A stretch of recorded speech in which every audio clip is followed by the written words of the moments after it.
болсын. Біздің студиямызда қонақта жаңа жыл құтты болсын. Қош келдің. Қош келдіңіз. Жаңа жыл құтты болсын. Мұнда. Келе жатқан жаңа жыл құтты болсын. Микрофонды қайда? Сізді әріптестерімізге шығарып салайық. Қош келдіңіз. Сәлем. Қандай әдемісіз. Мерекелік шығарылым. Көтеріңкі көңіл күй. Сіздің келгеніңіз қандай керемет. Әніңіз қандай? Күшті. Мұнда. Бір серпілдік көз тоймайды ғой. Бір серпілдік тастадыңыз, таңертең Өзімде. Енді халқымызға, біздің көрермендерге сізді таныстырудың өзі артық шығар. Жай ғана баршаларыңыз сүйікті әншілеріңіз Алтынай Жорабаева біздің төрімізде қонақта. Қош келдіңіз. Қош көрдік. Жаңа жыл құтты болсын. Құтты болсын баршамызға. Санаулы сағаттар қалды. Қандай көңіл күйдесіз? Енді жаңару ғой, енді бір жағынан. Енді біз бәріміз наурызды тойлаймыз, наурызда жыл ауысып отырады дегенмен де, біздің мынау ол мемлекеттің осы жаңа жылды жыл ауысып отырғаннан кейін біз осы күнтізбені жаңағы тойлау тұрған ешқандай ағаттық жоқ деп ойлаймын. Өткенге есеп беру. Әрине, өткенге есеп беру және де мысалға кішкентай бүлдіршіндеріміз болсын, олар бәрібір ертегіге сену керек. Кейін өскеннен кейін өздері біліп алады. Аяз ата бар ма жоқ па дейсіз? Жалпы өзіңіз бала күніңізде Аяз атаға сендіңіз бе? Қай уақытқа дейін жалғасты ол сенім? Өтірік айтпай қояйын, 7-ші сыныпқа дейін. Жаңағы бауырларымызбен, ата-анамызбен отырғанда, сонда әкем айтып жатырды. Қазір жоғары жақтан шанамен Аяз ата түседі деді. Содан біздің үйімізге кіру үшін деді, мен көшеде тұрамын. Содан ана атын ұстап тұру керекпіз, содан біздің үйге кіргізіп жібереміз деп жатса, үлкендері шексілер қатып күлсе, бұлар неге күледі деп жаңағыдай мен. Содан ол келмейді ғой. Қалай неге күліп жатыр? Өй деп аналар. Сонда аналарға бой бермеймін да мен. Қалай біз неге келеді? Біз, папа, біз соны сіз ұстап тұрыңыз, содан кейін мен жаңағыдай сыйлықтарын аламыз деп. Иә деп жатыр ғой. Сонда аналар үлкендер күледі да, сөйтсе күлме деп оларға ұрысса. Өтірік қой десе, мен ана жүрегім ауырады ғой, өтірік деген сөзге.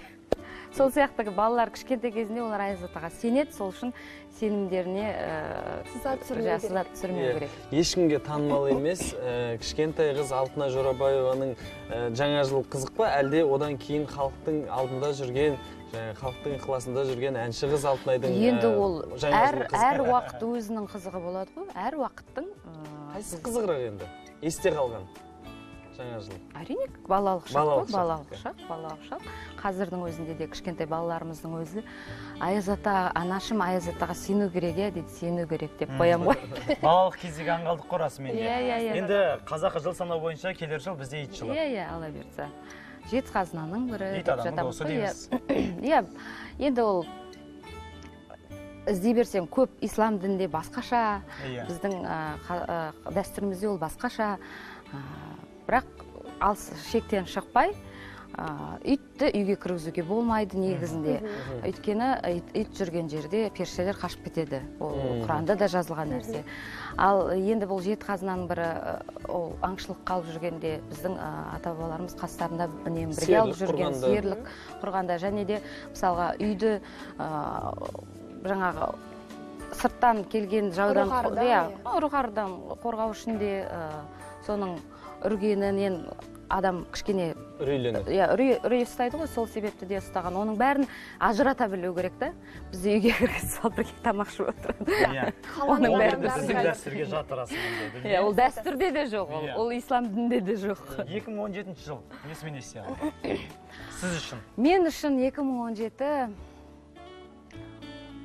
ең соңғысы өзімнің жеке концертіммен және концерттен бір күннен кейінгі мемлекеттік концертте елбасының келіп кешегі өткен концерттің қалай болды, кеше концертке шақырғаныңа рахмет, жақсы өтті ма, бәрі дұрыс па деп айтқан сөзінің өзі мені көкке жетелеп, көкке ұшырды да, шыны керек. Мен үшін өте, негіз әр жыл өзінің жақсылығы болады, қызықшылығы болады. оған өкінбеу керек, кейде сәттер түсіп жатса да бір өкінетін сәттерге де өкінбеу керек, өйткені солай болу керек шығар деп қабылдау керек. Әңгімелеріңізге біз де қосылайық. Жалпы өнер адамы үшін осындай қолдау, қолпаштау өте маңызды ғой. Сондықтан 2018 жылы да марапатыңыз, осындай елеулі оқиғаларыңыз көп болсын деп тілеймін. Амин, амин. Біз осымен қосылсамыз, қымбатты телегөрермендер, келер жаңа жыл құтты болсын. Бізге берген уақыт осымен тәмам.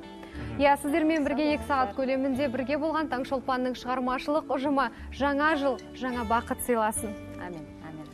Қымбатты көрермен, жаңа жыл барлығыңыздың арманыңызды орындалсын деп тілек білдіреміз. Еліміздің шаңырағы әрқашан биік әрі берік болғай. Аман болыңыз. Жаңа жыл мерекелі, берекелі жыл болғай. Ит жылында тілеген игі тілектеріңіз орындалсын, тек қана жақсылық тілейміз. Әр шаңыраққа бақ келсін, және ол баянды болсын. қымбатты. Жақсылық айтып жатыр. 2018-де кездескенше!